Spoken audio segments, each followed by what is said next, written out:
Hey guys, welcome back to my YouTube channel. So today I'm gonna be giving you guys 10 tips on how to pass your driving test. This is tips I wish I knew or someone told me before my driving test. So make sure you guys watch the video till the end, and make sure you guys like, comment, share and subscribe. Turn on my post notification down below, and yeah, let's get straight into the video.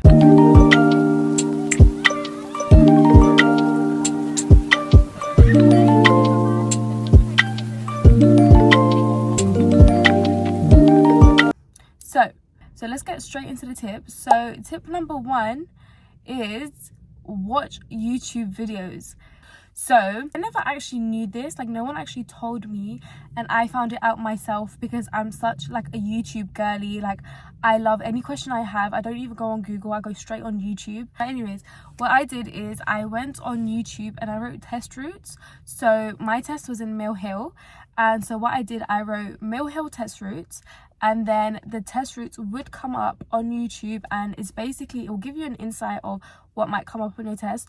Obviously with your instructor you might not be able to do like all the test routes because they always change. What I did was I watched YouTube videos, and it was like I didn't fully watch it, but I just kind of skimmed through, so I would know like, okay, if this road comes, the speed limit's 20. And even if you're unsure of what might happen on the test, at least you know the road that you're going on and like the speed limit, so you don't have to overthink about the speed limit too much because you've now watched a video and you kind of know what the speed limit is roughly gonna be.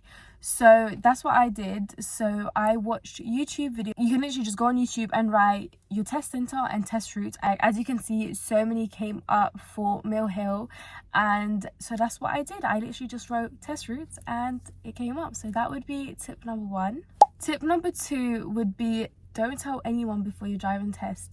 I know a lot of people love telling people like when they have like special things coming up, but no, genuinely I would tell you not to tell anyone. And I'm even talking like not even your own mum. Like I didn't even tell my mother, my father or my sister, and I told them so many things and I never told any of them. So the reason I didn't tell them is because it takes a lot of stress away. I feel like when people know you have like a test or something coming up, you're put under a lot of pressure, because if you fail or if something bad happens, then you're embarrassed kind of. Even though it's nothing you should be embarrassed of, it's more like you're disappointed and you don't want to have to go back and tell these people. So I feel like it takes a lot of weight off your shoulders if you just keep it to yourself. So what I did was I literally didn't tell a single soul, and I'm really happy when I came back out, because if anything it made me passing even more special, because I went home and I surprised my sister, my family. So it was actually a very good thing. Tip number two would be, don't tell anyone, because then it removes a lot of nerves. Tip number three would be, take your time on your driving test. So you're being assessed for 40 minutes. Like think about it, 40 minutes, and then you can drive for the rest of your life. So take your time, don't rush things. If the speed limit is 20, just go 19, like it's 19, 18, you know, just breathe. When you're turning, take your time when you're turning. You know, if you're doing manual, go to gear 2 slowly, look at your mirrors before you turn. Just take your time, because when you start rushing, that's when you're more likely to make a mistake. Like let's say you're rushing doing your turning, and then a car comes in front, and then boom, either a minor, major, whatever it is, now you've got a fault. So think about it in that way. Like don't rush yourself. These 40 minutes, it's not even like 40 minutes, like honestly, like it goes by so quick, and you wouldn't even believe it. And I was thinking, wow, am I already done? Like it goes by really quickly. So just take your time, don't rush it. Tip number four would be, as much as people say take your time, also don't go too slow. A lot of people fail because of how slow they go. I know a few people that have failed because they have gone really slow. So as much as you should take your time, don't go too slow, because then that's a major, because you're slowing down people behind you. Whatever the speed limit is, go by the speed limit. Like if it's 20, go 18. Like, however, if the road is something that you shouldn't be going 18 on, like it's like slow traffic, don't start thinking, oh my god, I need to go 18 because the speed limit is 20. No, go with the traffic speed, if you get what I'm trying to say. Like, because some people, like when they're like, oh my god, I need to go 18, they'll start going so fast through like thin roads where there's like cars coming forward and you have to go this way. People start going fast because they think, oh, the speed limit's 20. No. Still, obviously, sometimes you might need to go faster, sometimes you might need to go slower, which is okay. But I'm just saying, if it's an open road and there's no need for you to slow down, don't slow down, and don't start going like 15 out of nowhere. Like, just take your time, but also don't be too slow. That was tip number 4. And I need water. Tip number 5 is make sure you look at those mirrors. Lots of the time, examiner will look at you to see if you're looking at your mirrors. So make sure you are looking at those mirrors, guys. When I tell you, just start overdoing it, like to the point where they might actually laugh because of how much you're doing it. Look at your mirrors so much so they can't even ever give you a minor on it. You can't just look with your eyes. Like, you need to tilt, like you need to move that head of yours. Like, you actually need to move and then move that side. Like, you need to make it so obvious. Like, if you're looking up there, make sure that head needs to go up, guys. Like, I'm actually not even joking. Like, make sure you are moving your head when you're looking at mirrors. Like, that minor can easily be prevented. Tip number 6 is talk to your examiner. In my test, what I did is I was talking, and I literally, that woman was probably tired of me. Like, she was probably thinking, okay, when is this little girl gonna stop talking? Like, that's how much I spoke. But that's because me, like, when I get nervous, I speak quite a lot. When I was in the car, I literally spoke to her a lot, but not only because I was nervous, because I wanted her to see I was confident.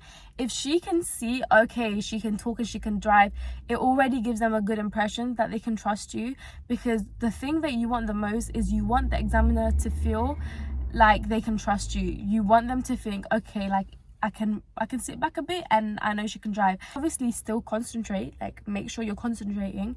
But what I said was, I was like, oh, so how long have you been an examiner for? Like, and it just, the conversation just goes from there. Do you get what I'm trying to say? Like, you just start the conversation by just asking a simple question, and then it can literally go from there. And not only do they think, oh, like, she's confident in driving, they also think like she can multitask, which is so important in driving. Obviously, that's not the reason I passed, but it helps because it allows them to think, okay, like, they know how to drive, like they can drive, you know.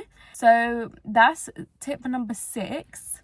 But anyways, tip number 7 is don't stress about the little things. And it's easier said than done, but don't stress too much about, like, don't stress about the tell me question, don't stress about the show me question, don't stress about that. Like, that's all I can say. Don't stress about that, because okay, let's say you do get your tell me question wrong. What's gonna happen? You're gonna get a minor, just one minor. That's all that's gonna happen, and that is not gonna fail you from driving. Obviously, it'll be nice to not have that little minor just over there, but that's not gonna fail you. So don't worry about the little things that aren't really gonna, like, fail you, if that makes sense. Because I low-key did that until I realized, what's the worst that can happen if I don't know my tell me question? But yeah, I actually did get my tell me question right because of me revising it. But don't stress about it. When I realized there's no point stressing about it, just do the best you can do and revise. That's when my whole mindset changed. Focus on the main driving. Focus on actually trying to pass your driving. That's what you need to focus on. That was tip number 7.